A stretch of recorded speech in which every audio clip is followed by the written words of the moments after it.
Et là on a web ça moni lelo yo Congo na biso richesse ya Congo lo ba fait na biso Félix Oise quoi richesse ya Congo za mutema mabe. Et loko lelo to sali oyo eze loko mo boy donc il faut ba musicien na biso faut ya mboka na biso faut ba sepela. Ne loko l'artiste Jésus de Niance sali. Il faut bazala na esengo faut ba sepela. Biso sala barumba na biso ya bien partout bisikanios tout okendara batu bazara toujours d'accord. Lelo yo trophée wana tozwi yango eza par rapport ya barumba na biso ndenge to betaka barumba na biso ya ba makambo na biso nyonso to sala basali analyse basangisi yango lelo yo meilleur artiste africain. C'est loko batu baroza na ki mutia mabete. Onga na ko senga bozala vraiment na esengo bo sepela je suis de Niance ye ko tombola musique ya mati yango. Tolobaki at tala simazonga moto na nzembo na biso ya jugement o lelo tina Rome bakomi ko yemba yango pa basango. Izo l'accéder ba sina bénédiction. Tolobaki ke tala sima zonga moto. So tel lelo ba artiste belé ba tali sima bazongi batu mais misusu ba yo se retrouver na ba mbandaka. Tant que tala sima zonga moto ba misusu ba se retrouver na ba mbandaka. On a ba nani ba se retrouver na ba mbandaka. Artiste belé OK ba tant que ba tala sima zonga moto. Artiste nini wana artiste nini. Moi était bon ça va. Le roi sali boye to zonga ta na mbandaka to mekana ko la musama mbandaka. Isa déjà donc ba signe ya mabe.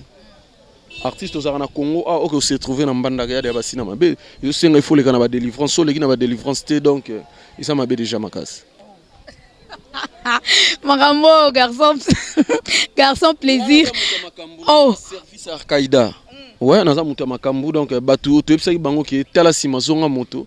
Mais tu comprends que tout le monde a jeune mususu ba là ina ba kata kini même ba se retrouver na kata mbandaka. Sikona matini ba ona mbandaka kuna. Tant to ba tala sima zonga mutu nyo. C'est Niance mtatini ba ona mbandaka. Oui, l'impérateur yaza numéro 1. Mais nandeni. Toi numéro 1. Toi fier, toi numéro 1. Toi numéro 1 za bisot. Bisom to kangi mboka na minito. So tali chanson na biso boira ki ya jugement. Oh lelo zo sala maram partout comme le roi hymne national tina ba église bazo yemba. Tala sima zonga moto. Donc souka na marambo. Donc biso to numéro 1 donc boza na mno muté ma bete moni oza matin na biso donc bino tout vraiment boy barake champion d'Afrique ça Jésus de Niance Ferrigo la bataring donc yewana donc bozara toujours na sima na biso. Voilà. En tout cas, comprenez, c'est l'ambiance de l'émission. C'est comme ça que ça se passe, hein, nulle part ailleurs. Seulement dans l'émission News Dekin avec moi, Bettima, c'est toujours dans Kata Congo Promo Télévision. Voilà. Nous sommes toujours avec notre invité, Garçon Plaisir, les porte-parole de Ferrigo, là, Jésus de Niance. Tozo évolue toujours dans entretien à Bisso, dans ma solo, Tozo Beta. Mais, ok, t'es Garçon Plaisir. Il y a un groupe kuna la Kenya. Pour Nani. Garçon Plaisir naza vraiment na marambo na sala ya ebele na kati ya Kinshasa omoni tokoza na kati ya ndako batu nyonso babimi bazu bakangi ndako ba check cadena ezala mabe potam so batu ba ko foxer cadena wana ba buki parler ba bimisi ba biloko ba kena yango donc tant mouvement ba kei quelques batu ba kei ko livrer quelques productions wana biso toza mieux placé ya kotika na kini awa pona kolandela mwa ba marambu toza na ba frère na biso ba trésor congolo biso nyos toza na kati ya Kinshasa pona kolandela promotion ya ba marambu na biso donc toroki ka biso nyos tumbala moko te mama ba voyage pas na biso donc eza eloko toro la lelo na kati orchestre na biso avion lelo et comment avion et pas na biso comment le la wewa ba contrat et comment ko sopa na le la bambula biso to orchestre na biso les orchestres ba répétition te biso me pas na biso ya la ndenge moni ke ba na Kenya wana tant bazako ya asali 6 jours to kemba mo Angola tant to lo Angola to yé to sel moi quelques jours to ke bangi tant to lo bangi to sali quelques jours to ke Rafungin nous le présentateur la force créative Congo Promo Boroto ça la force militaire na Congo Promo et faites comme moi allez voir Congo Promo tv5.com. Donc au nom de Jésus-Christ nous bénissons le Congo Promo. Je viens juste vous annoncer qu'il y aura un grand événement qui va se dérouler à Montréal. L'évangéliste Kamboudi Wale, ça va venir faire une grande conférence ici. Donc j'invite tout le monde, les jeunes, les papas, les vieux, tout le monde. Nazobenga bino pour la croisade nene koleka na kati ya Montréal, na Canada. Venez, parce que ça sera un temps de guérison, un temps de miracle. Vous qui avez des problèmes, vous qui, je ne sais pas quelle situation vous avez actuellement, venez. Nazobenga bino boya. Oh non, ça a un problème. Songolo pakala maladie songolo. Oh kendo hôpital mo na kateyaka. Pour le boko la nzambe za moku c'était pour na kobikisa. L'adresse ça sera au 6700 rue Transcanadienne Montréal-Québec, à l'hôtel Odeli. mokolo wana ezali le 7, le 8, le 9 juillet. boya boza déçu.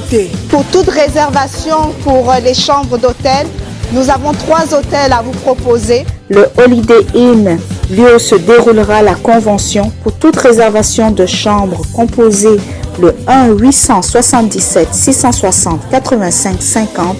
Mentionnez le groupe Les Amis de Walesa. Le Comfort Inn en composant également le 1-800-267-38-37 en mentionnant le groupe Les Amis de Walesa. Et le 3e hôtel, Quality Suite, en composant le 1-800-267-38-37 et vous mentionnez le numéro de groupe 28 24 789. Avec l'évangéliste Kamboudu Walesa, vous allez avoir la solution. Ici, Antonio Cavavi à Montréal. Charisme. Charisme. Le chien a 4 pattes, mais il suit un seul chemin. C'est par cet adage que nous débutons notre émission, votre émission préférée, News Dekin, avec moi Betty Massengou, votre présentatrice préférée. On est ensemble, il n'y a pas de souci, on est toujours dans les bons. Et News Dekin, une émission pas comme les autres, une émission qui reçoit tout le monde, une émission qui ouvre ses portes pour tout le monde. Ici, nous n'avons pas un parti pris. Donc, nous recevons tout le monde et si vous avez une news, donc une nouvelle à donner à vos fans, n'hésitez pas, venez, la porte est grandement ouverte pour vous accueillir et la porte est grandement ouverte pour tout le monde. Et bien déjà, nous commençons notre émission. Comme vous le savez que News Dekin, c'est une émission socio-culturelle. Nous faisons plus la promotion de notre culture, qui est la culture congolaise. Et déjà, salutations à l'équipe technique de Congo Promo Télévision, Congo Promo number 1, il y a site tout. Donc voilà. Et là, je pense déjà à Cédric Bakamana, mon réalisateur préféré, mon réalisateur le plus intelligent. Donc, parce que ici chez nous, nous avons que de professionnels. Donc, nous travaillons avec beaucoup de professionnalisme. Et bien déjà, merci à Cédric Bakamana, mon frère, pour les images. Merci à Papa Dave Moubama, le papa de Joyce Davlin. Bisous, bisous, bisous à mon bébé chéri Joyce Davlin et de gros bisous à ma maman chérie, maman Cathy Bakissa. Salutations déjà à notre cordon Timothée Piana Serge. Je pense aussi à celui qu'on appelle Christian Mbouimbouiouet Oyanga, notre DT. Et donc, pour Bissau, dans le bar chez nous, c'est la famille. Donc, on est ensemble, il n'y a pas de souci. Et déjà, je pense à notre boss, l'ingénieur Rafungindu. Comme je dis tantôt, lui, il mérite vraiment un big salutation. Donc, notre boss, big salutation à vous. Notre boss, notre papa, l'ingénieur Rafungindu, je vous aime énormément, je ne cesserai jamais de le dire. Voilà, vous êtes ici dans mon cœur. Voilà, merci déjà à tous mes fans, maman Emilie Nzemba, depuis Londres. Moi, si y a papa tous pepele en betolo, Betima Senghor, c'est la rare la maman Emilie Nzemba, Oyangai. Voilà, donc les trains en marche déjà quoi. Et voilà, merci déjà à mon grand frère chéri, champion KMB depuis Kenya. Bisous à vous. Bisous à Merline, le Boko, moi c'est Kitoko, Serge Kaf, on a Kenya, on a côté de Fao. Donc voilà, Moussala, déjà. Et tout tambola bien. Aujourd'hui, chers fans, je reçois pour vous, lui, il est porte-parole, hein? Donc un porte-parole qui fait bien son travail au sein du groupe cher de celui qu'on appelle Ferrego la Jésus des Nuances, le groupe Jet Set. Voilà. Comme vous le savez, le groupe avec lui-même le patron du groupe Ferrego là. Donc ils sont déjà du côté de Kenya. Donc ils sont pas ici à Kinshasa, ils sont là-bas au Kenya là-bas pour livrer quelques concerts. Donc ils ont déjà livré des concerts. Je suis avec les porte-parole du groupe. Il va vous donner le news concernant le groupe Jet Set de Ferrego la Jésus des Nuances. Donc lui, il est vraiment mieux placé de vous donner les news. Nous allons parler dans cette émission et nous allons aussi parler de leur album. Et en plus de cela, surtout de sa carrière. Il est porte-parole, vous le savez. Avant d'intégrer le groupe de Ferregola, il était chez Félix Oazekwa, qui encore Didier Lacoste. Donc, il a parcouru un peu beaucoup de groupes. Donc, chez Félix Oazekwa, bien sûr, non. Voilà. Donc, mes news est tambola. Il est déjà donc, comprenez, l'émission d'aujourd'hui, en tout cas, est avec beaucoup de news pour livrer bafan tout bolinga ka Ferregola et déjà na pesi mbote na bafan tout ya Ferregola wana na pensé na ya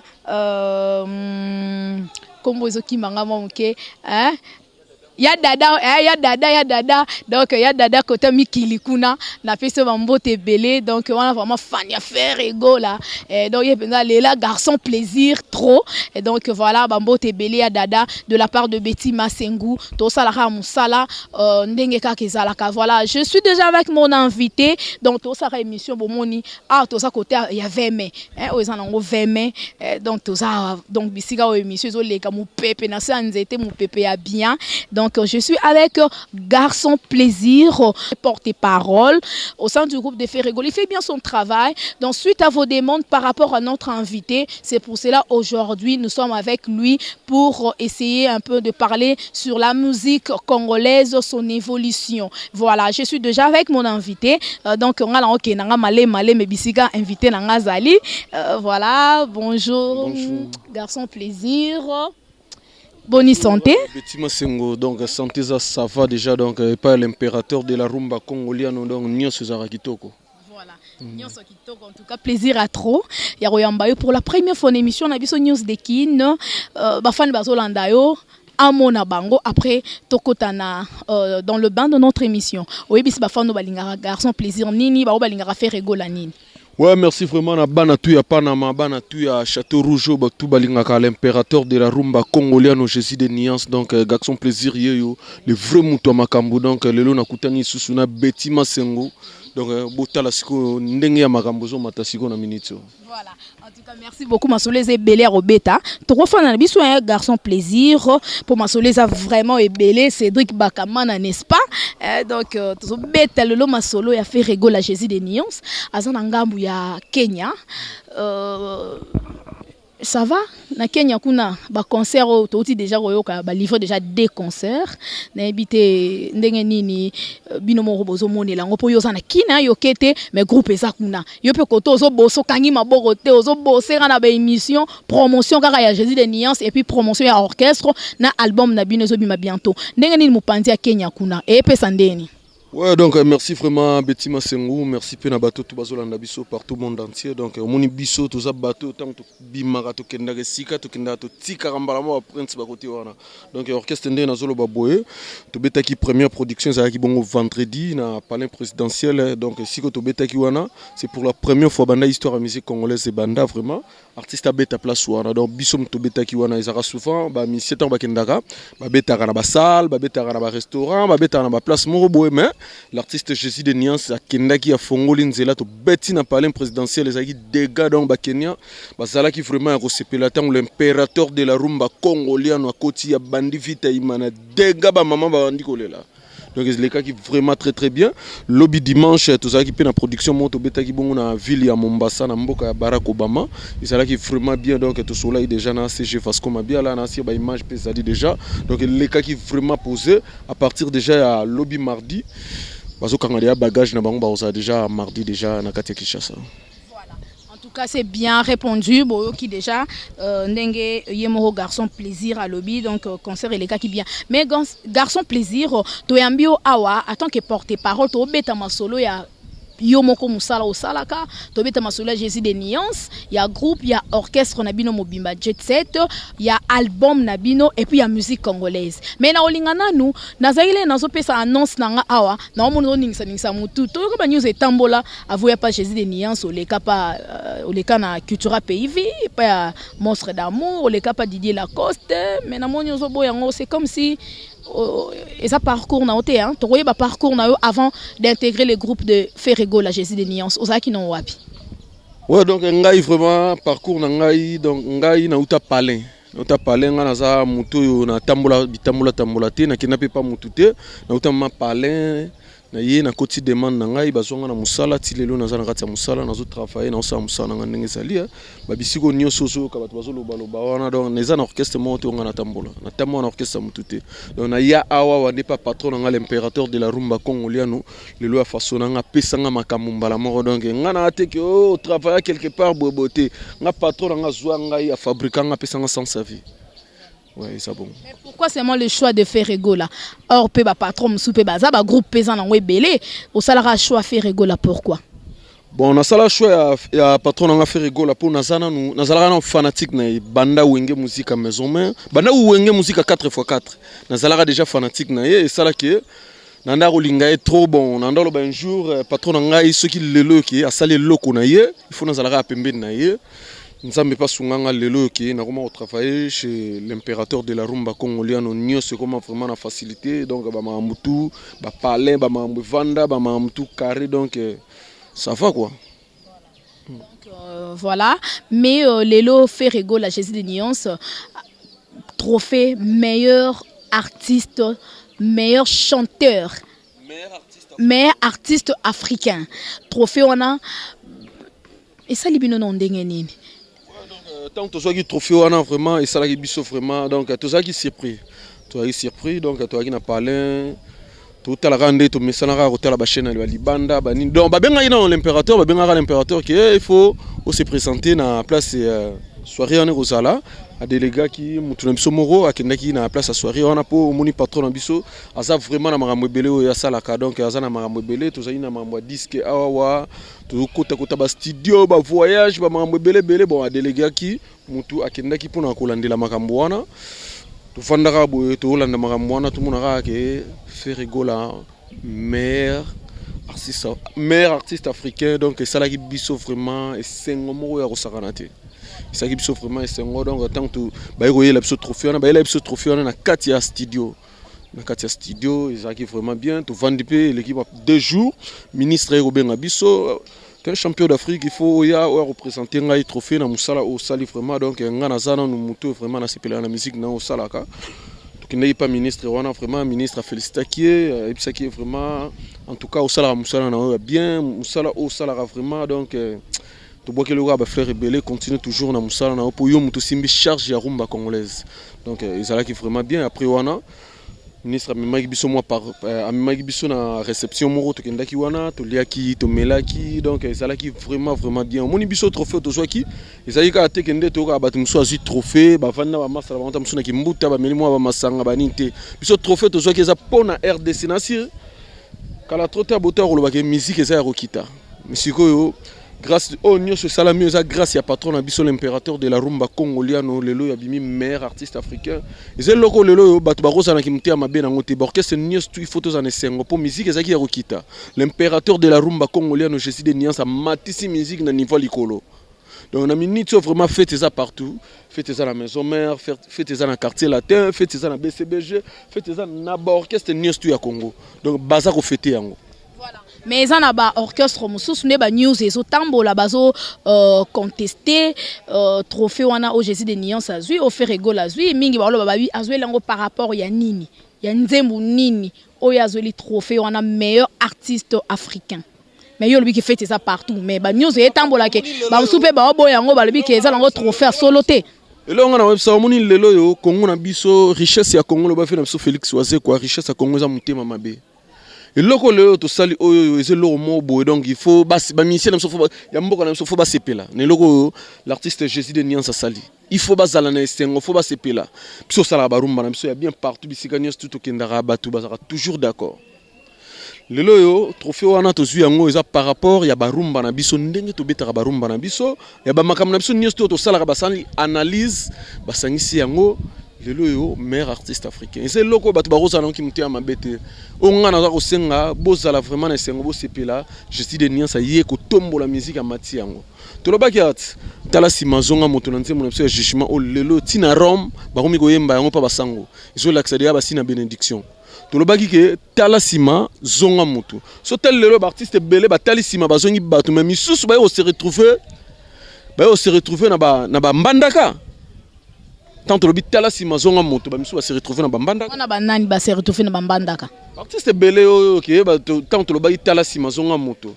Artiste nini wana, artiste nini. Moi était bon, ça va. Le roi sali boye, to zonga ta na mbandaka, to mekana ko la musama mbandaka. Et ça déjà donc ba signe ya mabe. Artiste aux na Congo ah OK se retrouver na mbandaka ya ba signe mabe. Il faut les kana ba délivrance, so les qui na ba délivrance té donc et ça mabe déjà makas. Marambo garçon plaisir. Oh, Service Al-Qaïda.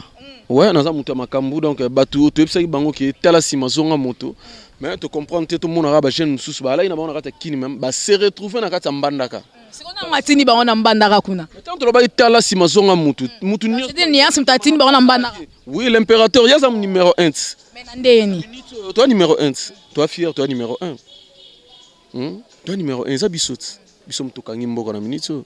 So tali chanson na bisoto boira ki ya jugement. Oh les lezo sala maram partout comme le roi hymne national tina ba église bazo yemba.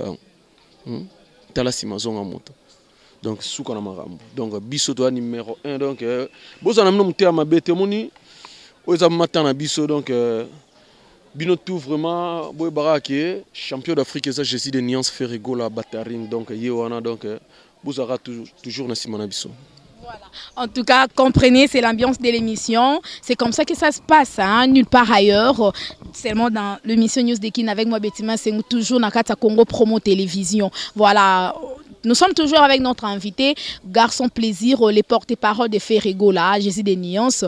Nous évolué toujours dans entretien, dans Abisso, dans Masolo, dans Beta. Mais, ok, t'es Garçon Plaisir. Il y a un groupe qui est Kenya. Pour Nani.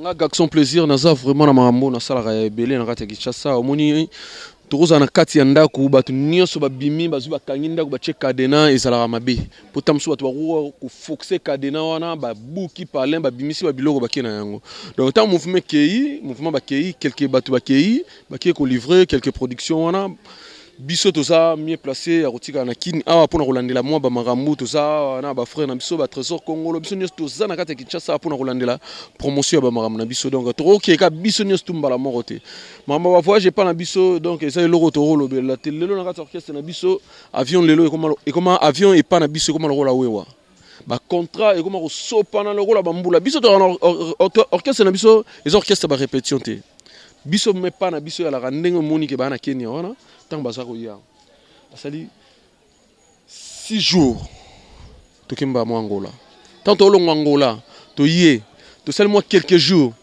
to ke bangi tant to longo bangi to sali quelques jours to ke nini Moscou donc ba contrat eza ebele biso pas na biso mamba ba voyage eza ba mambo e roleke la biso te peut pas na biso to voyage aka to tekaka disque to saka succès to saka makambo to retrouver na ba voyage wana te ya Kenya to moni ote siko ya Angola ya Bangi ya Moscou ngana okangila voyage te mutu ko ngana okangila voyage te ngana tina mwasi na bana na baza na États-Unis mamba ba voyage ngana okangela yango te lelo patron nga Jésus de Niance l'impérateur de la rumba congolienne wa fulanga pesa nga makambo na bandenge mo osakana te mamba voyage na biloko mo boye oyo to okende to betsa ba AR to zongi to osela ngo ba makelele te ki to gangela o boye te ba mi ba te bele ba ya oganga bipana bino ke bakendaka ba voyage mais soko to tali na ndenge ya pembeni boye ba kanelo te misusu kutu ba olela pananga tamsu ba lar na bango futa ba palenga na pela bango ba pale tamsu ba bilambo balata ngam na pesa bango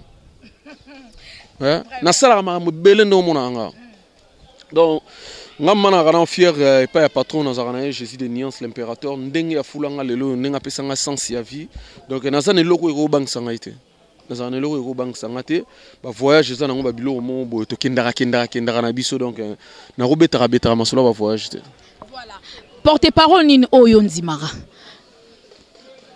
ngana kati ya Congo eza na porte-parole ngana ndimara za te Nandeni ba porte-parole ba ebele lingo ba rateke yo Garçon Plaisir to sala musala no bien so ok na maison mère ok na BCBG ok na quartier latin ok na groupe Fali Poupa de on a porte-parole monté Plaisir mutu makambo sola na ngana obi mutu asalaka te o ngai na ko check up maboye asate donc batutu ba yebi ke Garçon Plaisir aza nzambe ya ba porte-parole po ba benga mikolo meilleur porte-parole africain tango panani. Mais toi, patron d'Amazon, meilleur artiste africain, bateau va travailler pour mener Bahana. va passer trophée pas il y a Jésus de Nias Ferrego là ce que yo peut sauver trophée on a commis meilleur porte-parole et c'est le Ronabisot mais ça meilleur porte-parole africain est-ce qu'on a nous comparer ngana to comparer ngana to na Roger Ngandu penza yo lia Roger Ngandu donc so to penza na to ke na groupe ya nani qui encore ba comme la monte tellement ba leka mo ebele Mosaka to te penza garçon plaisir to te Mosaka to te garçon plaisir to te na maison mère na zo yo kara to suis kara animateur on disons porte-parole c'est qui encore les noms avec le baba lingala baba kanza bo to te bino penza bino mi balé bo garçon plaisir donc tant yambinga déjà bozo sentir que yambi garçon plaisir donc na tenter otanga ba combo ya bato wana otangelanga bango na biso ki na leki bango nyonso na kati na bango mutaleki ngaza te donc ngana numéro 1 na bango voilà particularité na uzarani na musala osalaka na musala na salaka na nde poza bato mususu particularité na so aleki beti mo ba français mususu aleki abeti ba lingala mususu baleki na Kiswahili la ne porte-parole mo mikolo aleki abeta ba anglais mususu mo na ba lingala moneti tulanga wala pese ba mbote belé ya za ne porte-parole en même temps chanteur mon parla en qui donc yeso aleki na ba lingala na mo boneti ya ba buzo net ba français mo etengama donc particularité na ngwana siko ya yo garçon plaisir particularité les années pour bien meilleur porte-parole l'équipe a porte-parole nyons parce que yo particularité na ona musala wa qui porte-parole ezarani naza congolais na loba lango ya mboka na biso na loba lango ya mboka na biso lango ngana loba reza lingala o na pesa ka message que ba gaulois so ba vandi partout monde entier ba yo ka garçon plaisir mutamakambo azo loba yango na lingala na roza complexité qui na ba mamo bo na loba so ipende ni ndeni te oyo ngana loba na TV eza lingala ouais voilà so lingala na ndo lobela rango eza différent na lingala o bande comme soupe ba lobelaka bon moni musala auto sala ko mutu na mutu ana ndenge ya makambu na ya sakana ngo donc eza na mutu mususu akozala na ndenge lobela lingala na ye mususu azana ndenge lobela français na ye mususu azana ndenge pa lobela français na ye donc mutu na mutu azana ndenge na ya lobela mais ngasiko tango ngana lobaka ezaka madega po ngaso na salle na émission boye bana Château Rouge baebi ba petite apa na matu baebi ke garçon plaisir mutu makambu donc ezaka madega donc ezaka donc au-delà donc ba vie ezaka likolo donc on a passé un message dans un message rarement capté.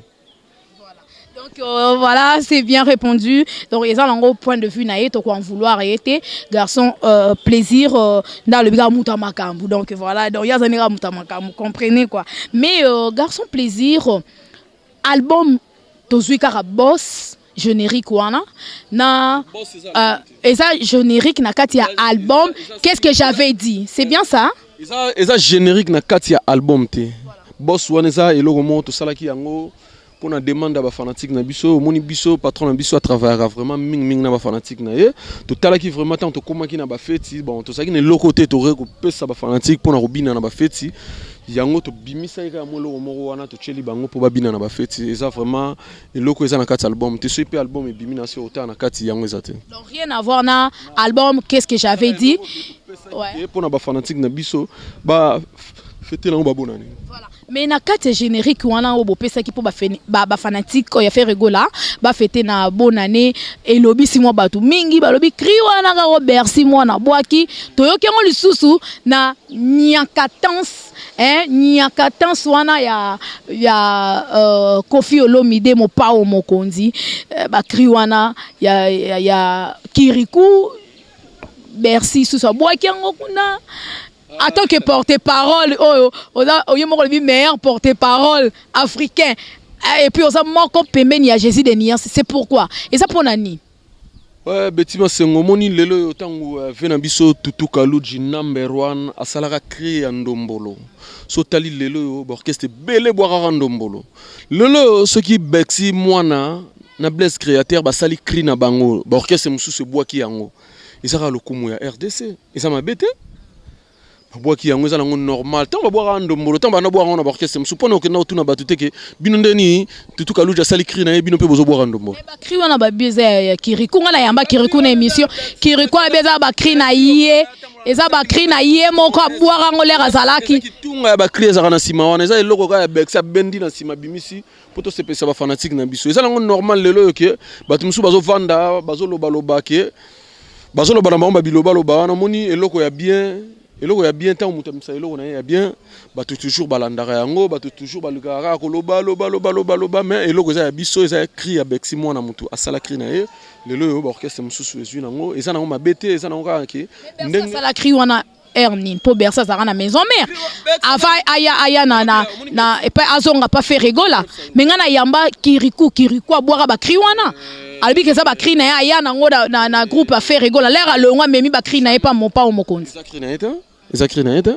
na bi na tant on a sur cri wana eza banana ba travail ba sala cri wana eza bexi mona na bless créateur eza cri na bango mibale ba vandi ndenge za ka ba travailler muta bana azaka na idée wana liboso za bless créateur tant ce que bexi mona ye bless créateur psyché yo kana idée oyo bexi mona ayoki idée wana bexi mona apesi un peu belengi eza nango loko lelo ke bexi mona bwaki loko na bato ba ko bwaka na bango ata 50 mais avant ko bwaka loko fo zape na makambo ko bwaka na loko lelo yo eza nango kaka bongo eza na makambo te mais bexi mona so ka bwaki loko na epesa makambo donc bato ba ko sala eza ko la ba ko lamba ba ko chaneti tamsusu Thompson yango yo bolamba yo kolamba Thompson olambi on ba gumoko ya bandenge mo bo ngana lambi Thompson alambi on tamsu mo jar kingani alambi Thompson alambi mo bandenge mo bo donc batu tu ba kolamba Thompson mais ba goza ka différent donc batu tu ba robeta na bango cri wana ya ba boss mais bexi mo na bless créateur baza bato bazo pesa makambo nakata mboko. Voilà. En tout cas, merci beaucoup, merci beaucoup. Donc, merci. Voilà. En tout cas, merci à mon invité, Garçon Plaisir, et salutations déjà à Blaise Créateur dans Musika Kuna, Bambo Tebele Kuna na Kenya, Blaise Créateur, donc groupe Mobimba la Pesino Bambo Tebele, et donc à mon grand frère chéri aussi, champion KMB, Nakata Kenya wana, champion KMB. Voilà, Merlin Lokololo Boko, Maman na Serline, Serge Kava. Na Kenya on a payé toujours à des fois on a payé nous bambo tebele donc voilà mais Garçon Plaisir tout ça continue toujours na maso na biso yo lobi que musique congolaise ezaki na baisse fait rigola ya Matisse en lisusu mais neka ba news etambola ke musique congolaise évolution ça va baisse ezate ba fali pour pas baza batu ba ndeko lo ba bongo siko fait rigola l'impérateur de la rumba congoliano Atomboli Makambo abimi champion d'Afrique. Siko. Est-ce que c'est loco vraiment ngana yo toro tchela ki muté amabe. Mutabimi champion d'Afrique. Il faut que tu féliciter total ke na ndenge bato bande ko lobela. Siko yo Congolais moko abimi champion d'Afrique. Et c'est sengo za feti munene na kati ya Congo photo fêter yango. Toro sana ki muté amabe te? Hein? Et c'est logo photo za nango esengo to vanda vraiment na ba kwenyo surtout fêter yango ke faire gola abimi meilleur artiste africain. Ça m'a bêté maman. Voilà. Donc la musique congolaise ils ont au top. Évolution ça va. L'impérateur de la rumba congolienne za mutu ya makambo matisi yango de là. Mamwe mati donc na ndenga osakana te. Makamwe mati na ndenga osakana te mais question oyo eza question moko tolinga mingi jour tozoye moko Jésus des nuances to tuna yango mais iloko ça porter parole nae to profiter quand to tuna mutu no po batu ba milobela yango pe trop. J'ai dit des nuances auparavant abanda oboya ba featuring maintenant aujourd'hui il est d'accord il est prêt à ça ba featuring na ba artiste musicien ya libanda à ça ya mboka na biso à ça na ba featuring mais au monite que maloba na ye moko se contredisant na yango mais na bi abetima sengo moni lelo biso na Congo na habité c'est to comprendre te featuring ya ne to ça featuring na Doudou Kupa kala tout ça la featuring na Al Pacino et bien pauvre Al Pacino tout ça la featuring na ye tout ça ba featuring et belé artiste et belé to imbana bango parce que featuring ya ndeni faut na luka Jean Spile mo bona zuye tout ça li featuring après ya ngonde bondimi ya ngonde featuring mais là tout on a fait gona ba J Martins na ba artiste belé à Liban et ça featuring to banda yango kala siko lelo yo ba artiste wana ba poussani pemeni ya champion d'Afrique ba sala na ye et ça m'a bête. Et ça va que na ndenge ka ke to mula bendele ya drapeau ya mboka na biso. Mais ba artiste on a pe basala na ba artiste monsieur Moussous te chi Martin ça sala pe na Fali Poupa asali suna faire rigole sinon tu ko awa ba Rocha Thompson yo lambi ngana lambi tamsu oya ngai ko mamai mai oya yo erobima kitoko makasi lelo to sala ekelebe wana ba artiste ndenge lobi wana basala na Jay Martis basala na featuring mais basala na featuring yo kanata biso to bete kelebe at e bouger marambo partout au temps na ba boîte bisika nyonso yo kende iso yo kana yo lakisa ke biso to ça toujours batu ya makambo po biso to sala featuring le ga inapexité to sala featuring etikala to sala ba featuring mo te ke ya terre ga boy te o sentir vraiment que artiste aso yemba siko ya banane le ga inaperçu na temps robeta masola batu te ngana za la bouche autorisée ya patron na faire rigole donc na temps robeta ba komba batu te po bato nyo studio tangila nga bango wana ngana yebi bango te bango mtu ba yebi nga ngana temps ba komuna bango te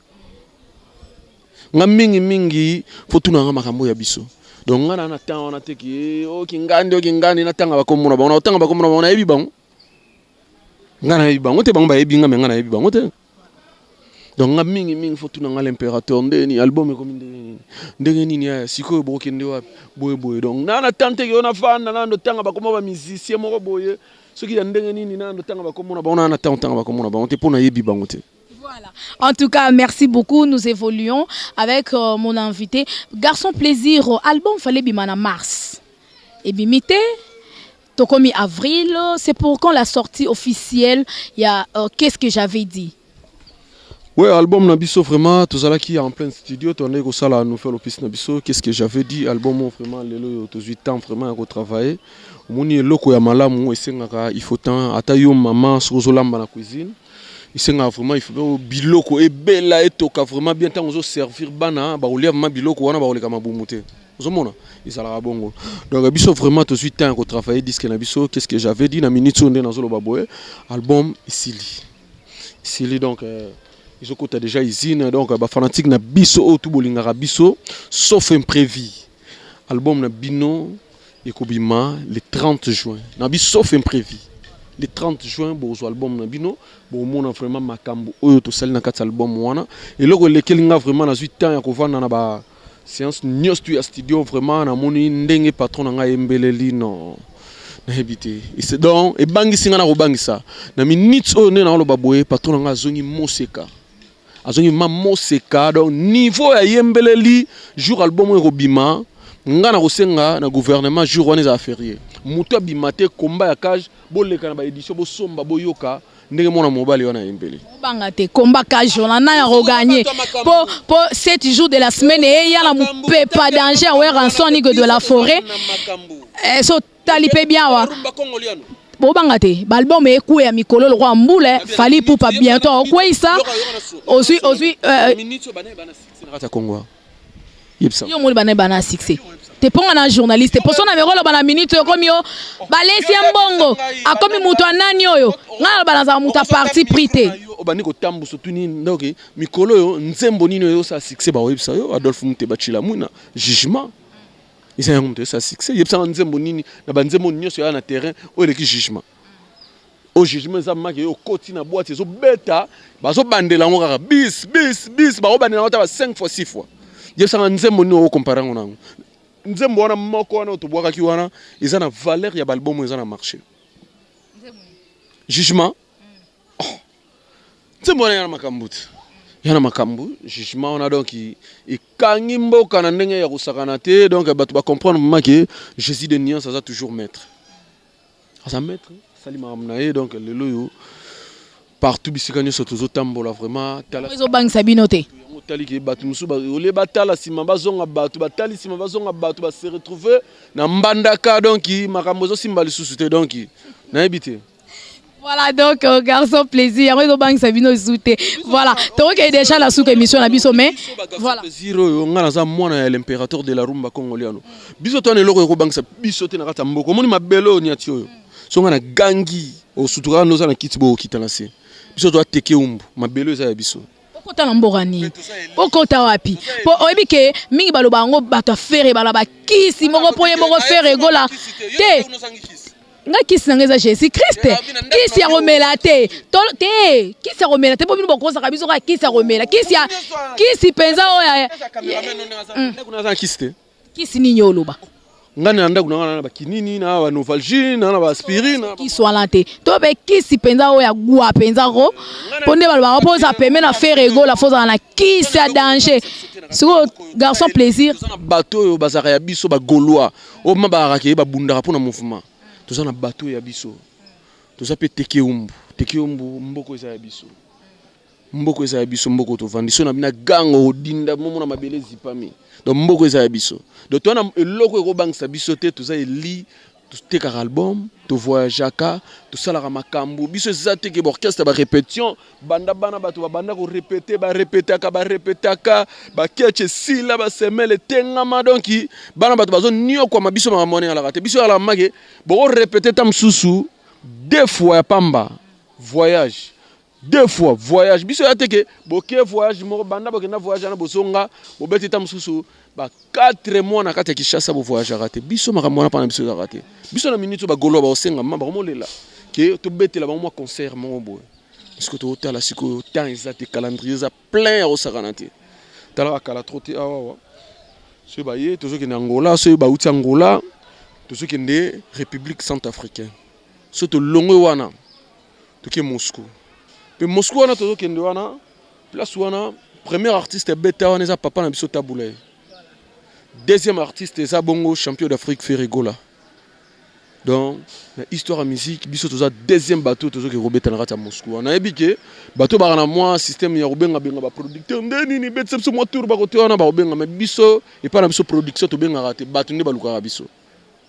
So tali ke tant to zoa ki trophée na biso et yé ki chassa ministre Bengi. Alors champion d'Afrique na posa na fona yamba ozomona biso ya bon biso ya raté ke onde nini faut betsa mo ba petit tour boye biso makambo wana pa na biso za la raté boye ya kisi poani po ba biloko nyonso wana ba bi ke faire rigola sala ngo pamba te surtout bato baza pemenet ba garçon plaisir boy l'air voler quand on émission na nous au Kenya au continent na ndako mo boy ba laver pour les rôles kambala mo ne mo lo ba obi ma meilleure porte-parole donc sa meilleure porte-parole j'ai dit des nuances meilleurs artistes africains. Parce que mingi balo barango ki zaka gwa, zaka nde kisi. Parce que mino boboya rango poani. Ya musala ya gwate, ya musala. Omoni patron na biso Ferregola aza leader moko niveau ya bosser laka, ye pa na ezaka travail. Pe ya lingaka bato ba rapime na baza ba bosser. So za bosser yona yendo ndenge bokoyo kana ya kosakana te. Donc biso e pa na biso za kisite. E pa na biso mingi za musala.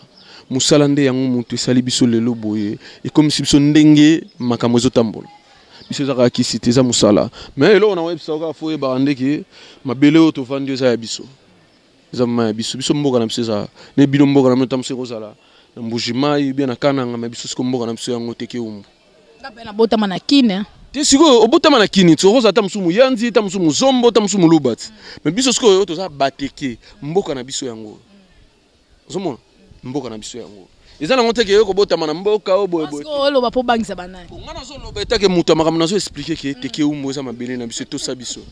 Voilà, nous sommes déjà à la fin. Voilà, totalement la bisou à protocole de Yana Souka. Voilà. Garçon plaisir. Alors pour se séparer. Vous comprendre que Ozama que Molobeli a fait rigoler l'impérateur de la rumba congolienne. On a le droit de porter parole à la raté que à l'équipe mission à 8 ans sous chaussures à côté ça on a servi à bakiti ngana mambone à la raté. Ngamata on zota la boyo sentir ma 10h au matin au mazamon à l'EHPAD. En tout cas, merci beaucoup. Alors, pour se séparer, un dernier message. Au but déjà, Ferregola, notre groupe Mobimba, déjà mardi, bah, aux Anakin. Voilà, bah, programme, et puis numéro à contact pour nos garçons plaisir, bah, au balinga ko soutenir yo, Kandé Zalra, et puis quelques salutations pour se séparer. Et je m'aimerais bien, tant groupe Roya, prochaine émission, p Toro Zalara, pour nous, Zara, pour la promotion, Raya, qu'est-ce que j'avais dit. Voilà, pour se séparer.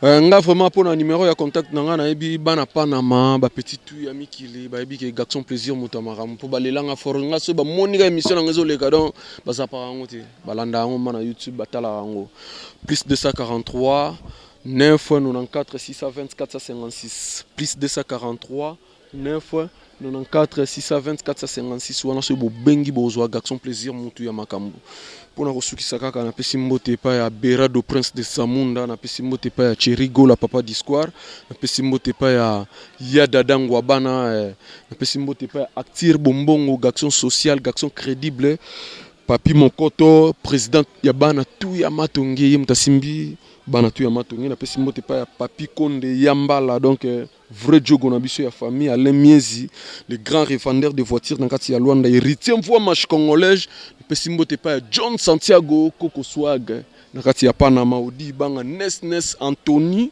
na pesi mbote pa ya Domu Zamba l'intouchable bana tu ya Panama garçon plaisir yo mutu ya makambo kala troté bozozwa nouvelle opiste na biso qu'est-ce que j'avais dit nazo bisara batutu ba se préparer à conséquence bozozwa nouvelle danse ya Jean pour comprendre Bexi moi na mamba sali na Blaise créateur ndenge basali na kati ya nouvelle opiste na biso cette fois-ci boromona. Voilà. Merci beaucoup à notre invité, Garçon Plaisir, les porte-parole, la bouche autorisée des Ferrego, la Jésus des nuances. Merci d'avoir répondu à notre invitation. Merci déjà à Cédric Bakamana. Donc, l'émission tend vers sa fin. C'est par ici que nous mettons un point final. Si vous l'avez aimé, dites merci à moi, Betty Massengou, à Cédric Bakamana, à Papa Dave Moubama, à notre cordon Timothée Piana Serge, à notre DT Christian Bouimbouiouetou, et dites merci infiniment à notre boss, l'ingénieur Raf Ngindou, notre papa depuis les États-Unis. Bisous à ma maman chérie, maman Cathy Bakissa, à papa Dave, à mon bébé chéri Joyce Davline, maman Emiline Zembao Yanga. Moi c'est papa tous Pepele Mbetolo, mon grand frère chéri, champion Kaye Benarata Kenya, wana Merlin Lokololo Boko. Et je pense aussi à Yadada Ngwabana, donc Yadada Ngwabana, Linda Matondo, Babisou et Belé, et donc Serge Kavana Kenya, wana. Je vous aime énormément, chers fans. D'ici là, portez-vous bien. On se retrouve déjà à la prochaine. Au revoir, bye bye, ciao, à plus. Mouah.